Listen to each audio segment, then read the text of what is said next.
Bonjour, je suis Suzanne Milka-Gurn, présidente et chef de la direction de l'Agence canadienne des médicaments. Bonjour tout le monde, je suis Suzanne McGurn, la PDG de l'Agence des médicaments du Canada. Bonjour à l'honneur de la Johnstein Medical Canada.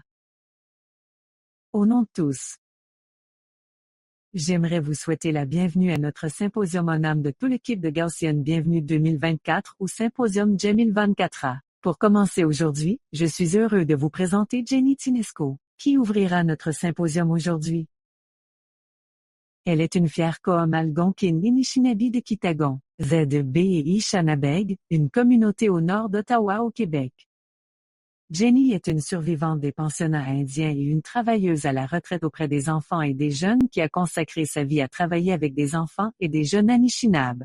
Au cours de sa carrière, Jenny s'est concentrée sur l'enseignement aux enfants ayant des besoins spéciaux et sur le partage de ses connaissances de la culture, l'Anishinaabe, de la culture, des enseignements et de la langue algonquin. Jenny croit fermement en la force et la résilience du peuple des Inuits des Premières Nations Ma, des Inuits et des M80 et nous sommes honorés de l'avoir ici aujourd'hui.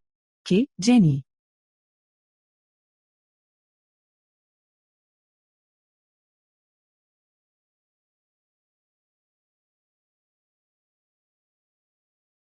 Juste un rappel pour un protocole.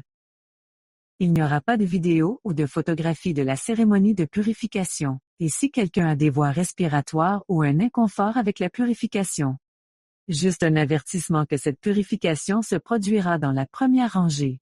Merci. Merci beaucoup, Coam Jenny, pour cette ouverture. Nous vous sommes reconnaissants de vous avoir avec nous aujourd'hui.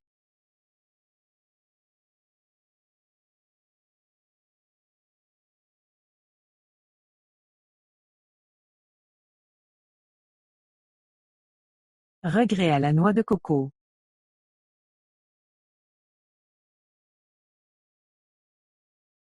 Donc, ce matin pour commencer notre journée dans le bon sens.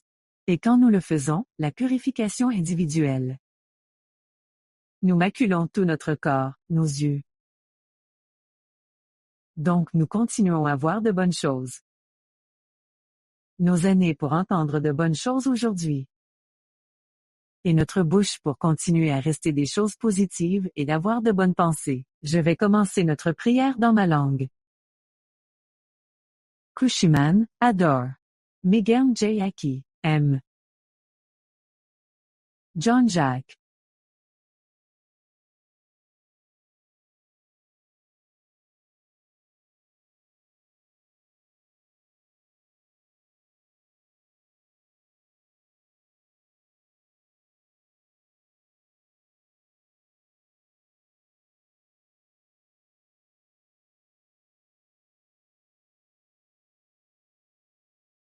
Me grâce sur Jonksag Kabamor. Derek Carnero Cardergic couple de Mesugig imagine marijuana migrateur.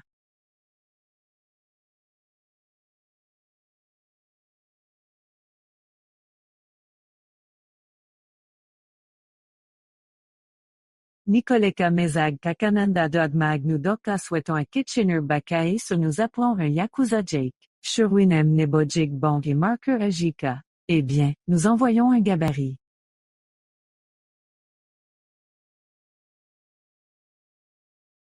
Miguel John J. Sog Capmore de Jigada Jiggle Jig. Très masculin Jake regrette sur Jake. Je peux documenter le travail sur Jake 26 sur Gênes, bien sûr. Tâche 121 212 testé. M'entendez-vous là, Paul? Ouais. Cuisine migrée miquette. Que certaine Jenny peut demander backshot pour demander un coup supplémentaire. Kita Kanzi Bini Donjaba. Pendant ce temps. À Londres, il y a la légende de Janona ou Mama Wake Up et notre œuf. Comme indiqué précédemment, comme Suzanne l'a dit, je suis une survivante des pensionnats indiens qui a été enlevée de chez moi quand j'avais 6 ans. J'ai été mis dans un train ici à Ottawa après avoir voyagé 2 heures pour me rendre à la ville d'Ottawa depuis ma communauté. J'étais un enfant malade quand j'ai été mis dans un train et j'ai voyagé dans un train pour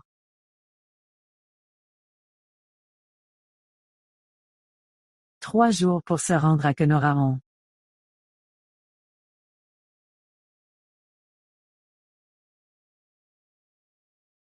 Les trains étaient lents à ce moment-là et je suppose que j'ai été un peu chanceux d'avoir ma sœur avec moi pendant que nous étions dans le train et quand nous sommes arrivés là-bas.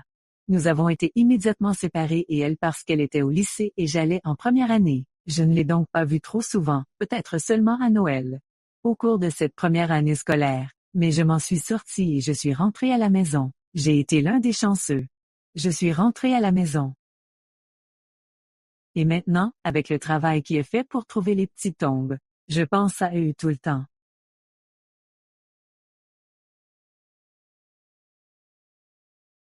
Mais je suis rentrée à la maison et poursuite de l'école.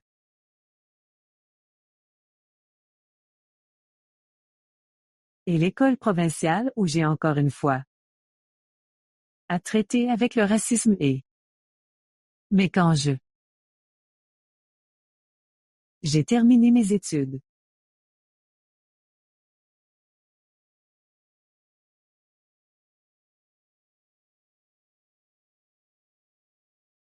J'ai obtenu mon diplôme en éducation de la petite enfance et un programme de travailleur auprès des enfants et des jeunes et j'ai travaillé. Je suis retournée dans ma communauté pour travailler avec mon peuple. J'ai travaillé à l'école pendant 11 ans avec un élève ayant des besoins spéciaux. J'ai appris la langue des signes quand elle a quitté l'école. C'est à ce moment-là que j'ai pris ma retraite à l'époque où j'avais 70 ans. Donc, mon objectif quand je suis allée à la retraite était d'éduquer les éducateurs, les professionnels et sur l'histoire du peuple Anishinaabe et à quel point il est important.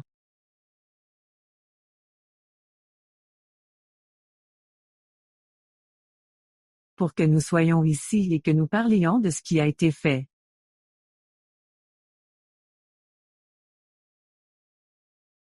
Mais aussi de travailler ensemble et d'inviter les gens à revenir dans notre communauté pour voir ce que les gens initiaux, besoin de le faire, d'avoir, pour rendre la vie plus supportable. Parce qu'en ce moment, je suis toujours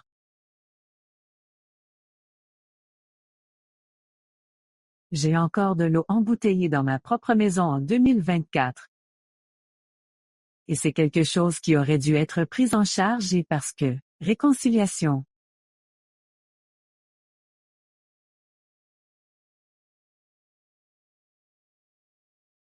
J'ai du mal avec ce mot à cause de l'eau que nous devons encore boire dans une bouteille. Je connais les collectivités qui le savent.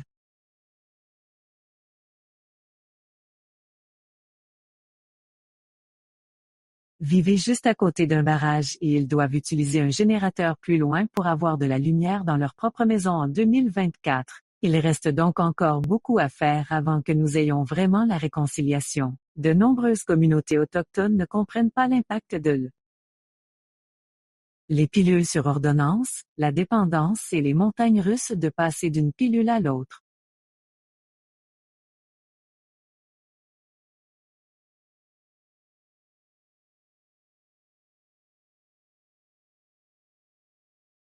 Bien que je sois reconnaissant que nous ayons les médicaments qui aideront les gens à traverser diverses maladies, je suis en ce moment je le suis.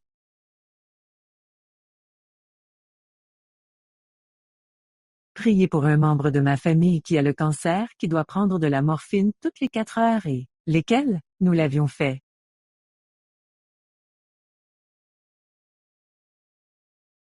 J'ai eu le nom de celui-ci.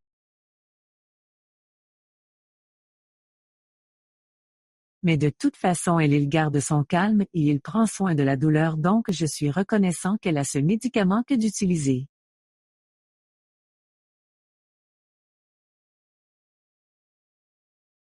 Mais un mélange de médecine moderne et de guérison traditionnelle ou de pratiques traditionnelles est-ce que certains médecins réalisent est-ce qui fonctionne le mieux pour notre peuple? Nous devons revenir à nos médicaments, et beaucoup de gens le sont, mais nous avons encore besoin de certains des médicaments que nous obtenons de la pharmacie. Il est important d'établir des liens et de jeter des ponts afin que nous puissions nous comprendre les uns les autres. Regret. Merci.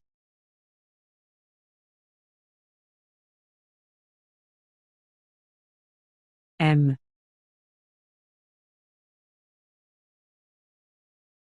Nous apprécions vraiment votre participation aujourd'hui.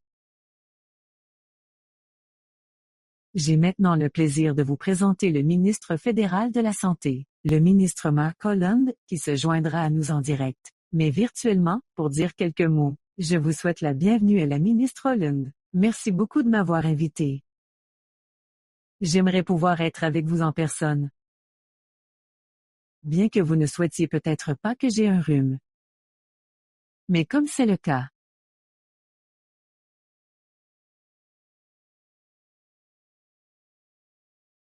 Mais je tiens vraiment à profiter de l'occasion pour remercier le leadership de l'Agence canadienne des médicaments et pour reconnaître l'importance de ce symposium à un moment très critique de notre système de santé. Bien entendu, nous avons passé beaucoup de temps au Parlement à débattre des premières étapes du régime national d'assurance médicaments, et l'Agence canadienne des médicaments va jouer un rôle absolument essentiel dans l'élaboration de ce régime. Mais j'ai pensé que je prendrais peut-être juste un moment pour parler de ce que c'est et de certaines des choses auxquelles nous sommes confrontés. Puis pour aborder le rôle essentiel que je sais que vous jouerez à mesure que nous avancerons ici, dans le premier ordre, il est très difficile d'aller et d'avoir des conversations avec des médecins et des infirmières qui ont des patients devant eux, à qui ils donnent des conseils sur ce qu'ils doivent faire pour gérer leur maladie, qui ne peuvent pas suivre ces conseils. Parler à un médecin des patients diabétiques qui arrivent et qu'on leur dise ce qu'ils doivent faire pour gérer leur diabète. Et pourtant ils ne peuvent pas se permettre ce médicament signifie qu'ils vont devenir beaucoup plus malades. Malheureusement, nous savons que cela peut mener à l'amputation ou pourrait mener à une myriade d'autres maladies chroniques et maladies. Il s'agit donc de créer des médicaments abordables. C'est certain pour moi que absolument essentiel partout au pays que toutes les personnes peuvent accéder à le médicament et le médicament est abordable pour leur vie. Le coût pour ça, pour une situation pas comme ça, c'est absolument énorme. Nous commençons par le diabète et les contraceptifs. Les coûts du diabète. Coût du diabète. Coût du diabète. Notre système de santé est d'environ 30 milliards de dollars et cela va augmenter au cours des prochaines années pour atteindre quelque chose de près de 40 milliards de dollars. Nous sommes sur un escalator que nous ne pouvons pas soutenir, et la réponse n'est pas d'attendre que les gens entrent en crise et y font face, mais d'être en amont. Et c'est pourquoi nous devons être là avec les médicaments maintenant. Une partie de cela est extrêmement compliquée.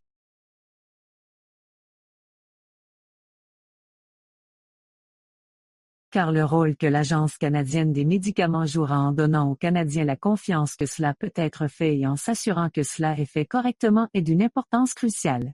Je veux simplement reconnaître 2 ou 3 choses qui sont essentielles à cet égard. L'un d'eux est la stratégie d'utilisation appropriée.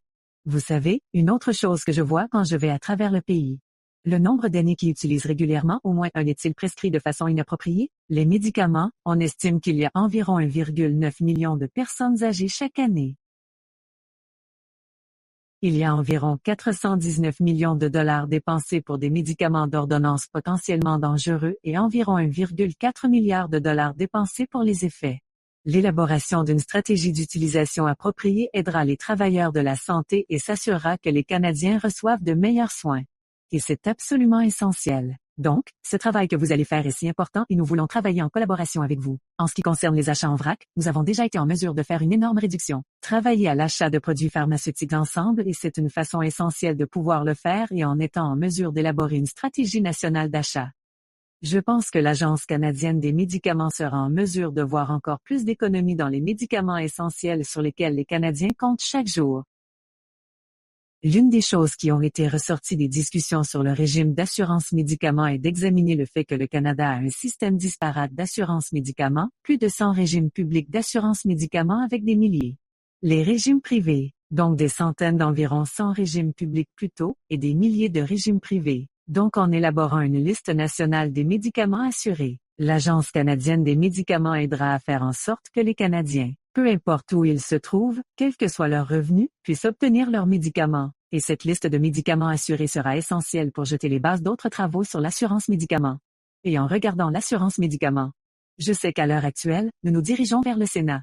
Nous espérons qu'en Kim Pat, qui est la marraine, nous pourrons sortir du Sénat. Au début d'octobre environ, il a eu des conversations très positives avec les provinces. Nous n'attendons pas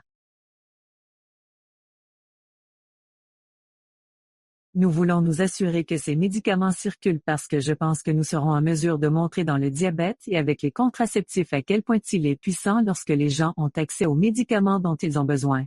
Ce que cela signifie en termes de justice sociale et leur liberté de pouvoir le faire. Pour pouvoir, dans le cas de la santé sexuelle, avoir le contrôle et l'autonomie sur leur propre corps. Dans le cas du diabète, être en mesure de gérer leur maladie et d'être en mesure de vivre une vie sans aggravation de la maladie chronique. Et puis jeter les bases et prouver que nous pouvons le faire pour l'ensemble du pays. Parce que je pense que fondamentalement, il s'agit du genre de pays dans lequel nous voulons vivre. Il est logique de l'avènement de notre système de santé que les produits pharmaceutiques n'ont pas été inclus. Ils ont joué un rôle très mineur dans la santé. Ce n'est pas le cas aujourd'hui. Et personne dans ce pays ne devrait mourir de quelque chose qui est évitable. Parfois, les gens me disent, eh bien, cela coûte cher, pourquoi le ferions-nous?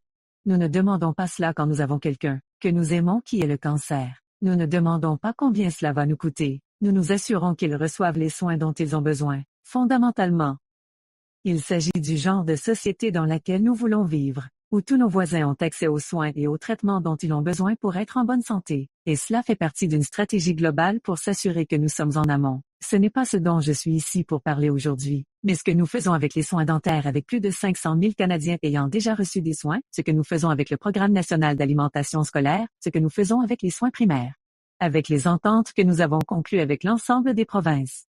Nous devons nous adapter à un système de santé qui fait face à des défis extraordinaires et lorsque les gens n'ont pas accès aux médicaments. Pourquoi viendraient-ils pour les soins primaires?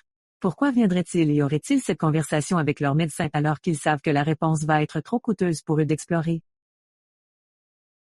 Je tiens donc à dire à l'Agence canadienne des médicaments que le travail que vous faites est si essentiel en ce moment important où nous commençons à jeter les bases de quelque chose de très différent pour nous assurer que tout le monde a accès aux médicaments abordables dont ils ont besoin pour leur santé et j'aurais aimé être avec vous en personne. Mais j'ai hâte de travailler avec vous alors que nous prenons ces mesures, des étapes importantes vers ce changement essentiel à notre système de santé. Merci beaucoup. Merci beaucoup, Monsieur Holland, de vous joindre à nous aujourd'hui. Merci.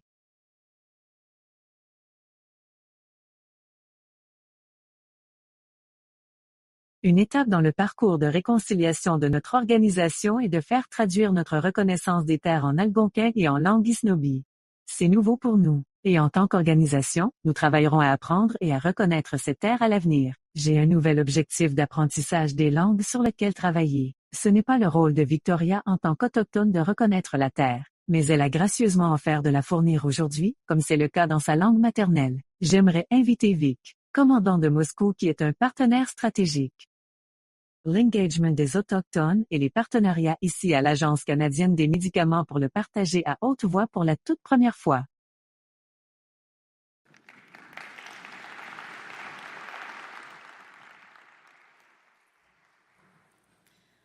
Kwekakena, miigwech kabijaye gondaje nongum onje nedom tawanan. Kida naki wene nang mashkiki nanaga ada wabandanig o wabandanawa anishnabe aki. Tabakina wewen ashij kakina anishnabeg anuj wenjbajig was aki wednong wenjbajig ashij abtawazijig tanaki wenan. Kakina tanaki wenan anishnabeg kagige ashij kiabaj nongum. Ka akana maganewe nanj mamawe waya bishkiwejig o mashkim widokazawin kine nisutadayang kakina mamawe kiwa wena bemin kichi wabandaming kakina kabe dodaganawejig anishnabeg ondandanaki wenenang migwech. You have your task cut out to teach me that. Je m'adresse à vous aujourd'hui d'Ottawa. Situé sur le territoire traditionnel et non dissipé de la nation algonquine-anishinaabe.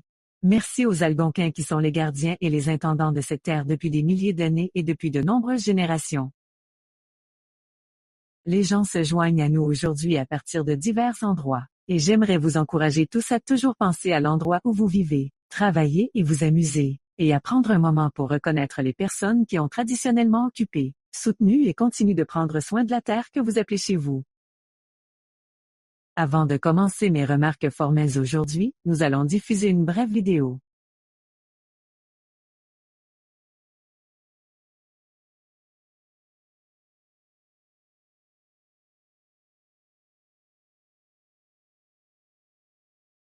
Nous sommes ravis d'annoncer le lancement officiel de l'Agence canadienne des médicaments. Nevson Ravidano. Célie a perdu mon officiel de l'agent de Mexico au Monde Canada en tant qu'Agence canadienne des médicaments.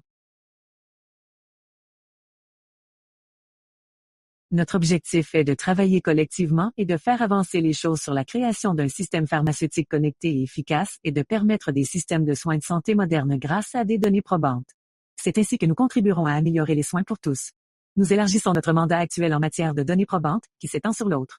Technologie de la santé et intervention du système de santé. Cela comprend de nouveaux domaines d'intérêt tels que l'amélioration de la prescription et de l'utilisation appropriée des médicaments, l'augmentation de la collecte et de l'accès aux données sur les médicaments et l'amélioration de la coordination et de l'harmonisation du système.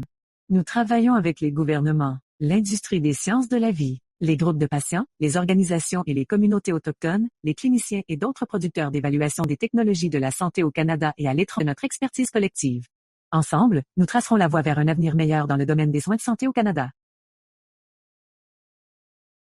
Comme le montre la vidéo, nous avons l'air un peu différents de ce que nous avons fait l'année dernière, mais nous avons aussi beaucoup la même apparence. Aujourd'hui marque un nouveau départ pour notre organisation en tant qu'Agence canadienne des médicaments.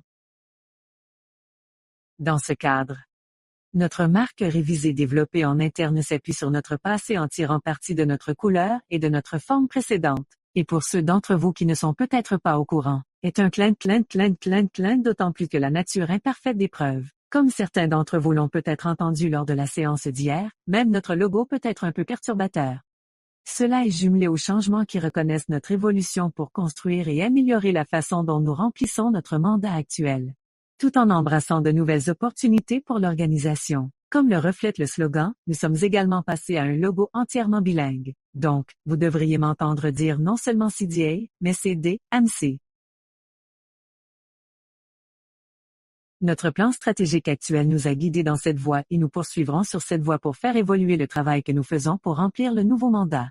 Ce symposium a longtemps été un espace de partage des connaissances, de promotion de l'excellence en matière de données probantes et d'ETSC. Plus important encore, d'établissement de liens dans l'ensemble de l'écosystème pharmaceutique et de la santé, avec le thème de cette année, de la perturbation aux opportunités. En embrassant le changement dans les soins de santé, je ne peux pas penser à un meilleur endroit pour commencer notre prochain chapitre. Alors que le gouvernement du Canada a annoncé l'Agence canadienne des médicaments en décembre 2023, notre voyage vers ce moment a commencé bien avant cela.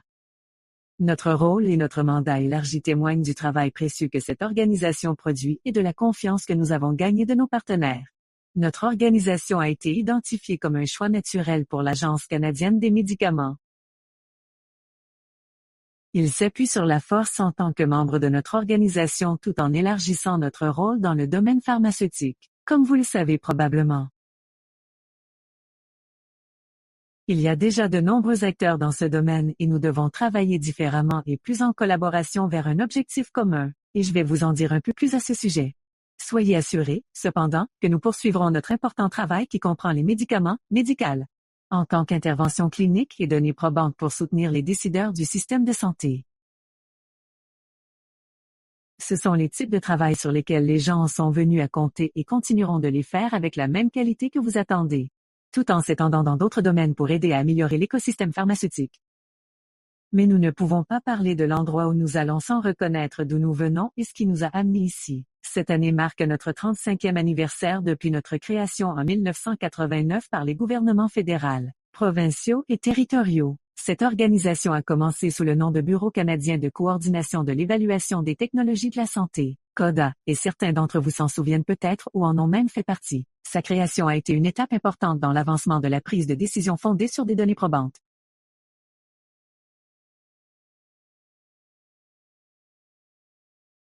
Nous avons acquis une solide réputation en tant qu'organisation essentielle qui fournit aux dirigeants du système de santé du Canada des données probantes et des conseils indépendants afin qu'ils puissent prendre des décisions éclairées au sujet des médicaments, autres technologies de la santé et les décisions du système de santé. Tout au long de notre parcours organisationnel, nous avons adopté le changement pour nous assurer de répondre aux besoins de nos partenaires et de garder une longueur d'avance en ce qui concerne le changement du système de santé.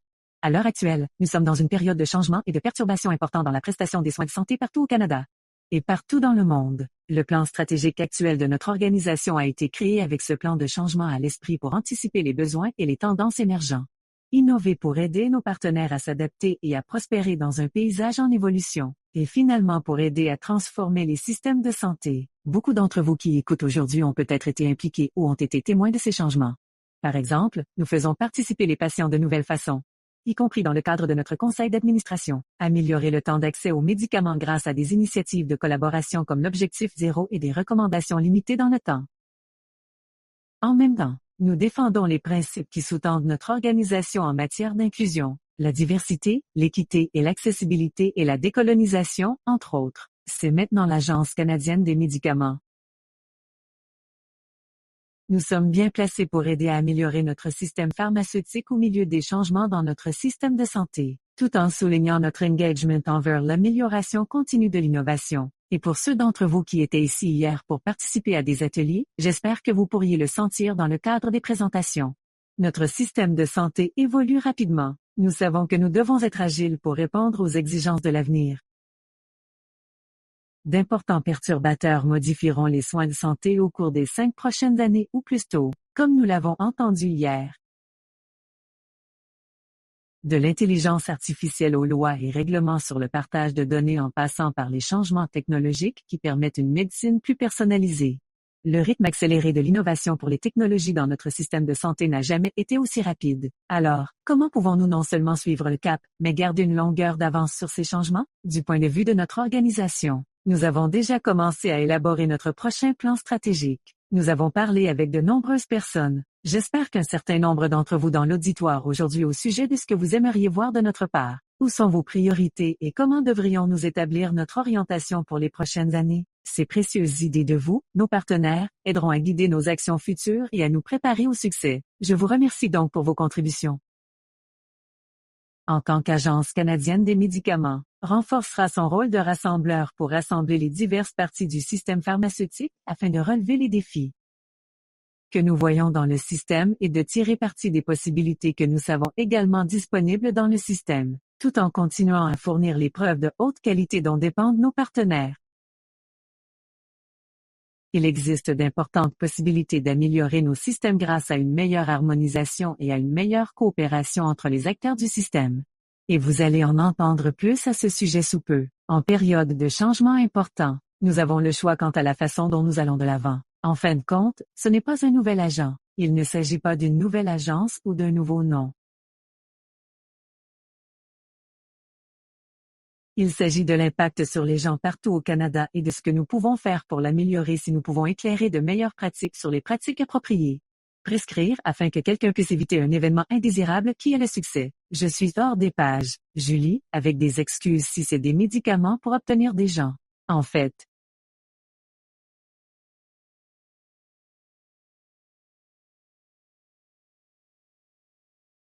je connais en fait la fin si c'est des médicaments à obtenir aux patients plus rapidement que le succès. Si c'est nous qui sommes en mesure de trouver de nouvelles façons de travailler ensemble ce succès d'ici ce moment-ci lors de notre prochain symposium. Que j'espère être en mesure de prendre la parole ici et de dire, c'est d'être en mesure de donner une litanie de ces choses que nous avons faites ensemble. Cela a fait des succès que les patients seront en mesure de voir qu'ils ont obtenu des médicaments plus rapidement. Que nous avons été en mesure d'améliorer nos processus pour répondre aux questions que les gens ont toujours eues sur la façon dont nous faisons notre travail. Fin de compte, que les gens considèrent le Canada comme un chef de file dans la façon dont nous gérons les produits pharmaceutiques, du laboratoire au chevet du patient. Je vous remercie donc beaucoup. Et à ce stade, j'aimerais donner la parole à notre groupe de témoins qui se joindra à nous pour la première séance plénière.